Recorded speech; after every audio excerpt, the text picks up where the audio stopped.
নমস্কার, দেখছেন কলকাতা টিভি। আপনাদের সঙ্গে এই মুহূর্তে রয়েছে আমি অভিক। শুরু করছি সংবাদ সারাদিন। আর প্রথমেই যে খবরের দিকে নজর রাখতেই হচ্ছে যে প্রথম দফা ভোটের দুদিন আগে অর্থাৎ আজকে তৃণমূলের ইস্তেহার প্রকাশ অনুষ্ঠানে থাকতে পারেন অভিষেক বন্দ্যোপাধ্যায়। বিভিন্ন সামাজিক প্রকল্পে রাজ্যের শাসক দলের কি প্রতিশ্রুতি থাকবে তাদের আজকের এই ইস্তেহার প্রকাশ অনুষ্ঠানের ইস্তেহারে, এবং সেদিকেই কিন্তু রাজনৈতিক মহল তাদের নজর রয়েছে। এবং 19 তারিখ অর্থাৎ আর দুদিন পরই প্রথম দফার লোকসভা নির্বাচন, ঠিক তার 48 ঘন্টা আগে আজকে ইস্তেহার প্রকাশ করবে তৃণমূল। এবং আজকের এই ইস্তেহার প্রকাশ অনুষ্ঠানে বিশেষ কিছু চমক থাকবে এবং এই ইস্তেহারে মূলত কোন কোন বিষয়গুলোর ওপরে গুরুত্ব দেবে তৃণমূল, অবশ্যই সেদিকে তো নজর থাকবে। তবে মোট 6টি ভাষায় এবারের ইস্তেহার প্রকাশ করতে চলেছে তৃণমূল, এমনটাই কিন্তু এখনো পর্যন্ত জানা যাচ্ছে। এবং সেক্ষেত্রে আর কি কি বিষয়ে গুরুত্ব দেওয়া হতে পারে ইস্তেহারে, আমরা এ নিয়ে কথা বলবো।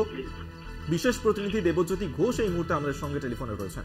দেবজ্যোতি, আজকে তৃণমূল তাদের ইস্তেহার প্রকাশ করবে, মূলত কোন কোন বিষয়গুলোর উপর জোর দেওয়া হতে পারে ইস্তেহারে? এখনো পর্যন্ত সূত্র মারফত কোনো খবর?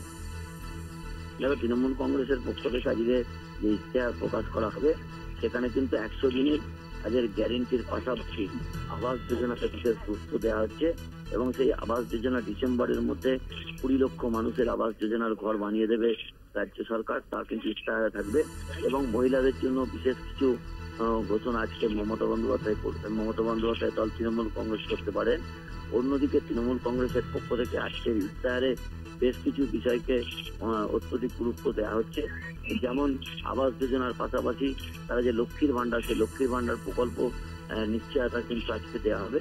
এছাড়াও গরিব ছাত্রছাত্রীদের জন্য বিশেষ ঘোষণা কিন্তু আজকে করা হতে পারে।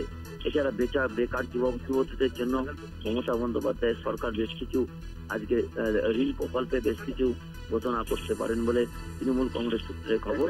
অত্যন্ত গুরুত্ব দেওয়া হবে যে যুবকদের লোনের ব্যাপারেও কিন্তু অত্যধিক গুরুত্ব দেওয়া হবে আজকের এই ঘোষণাপত্রে।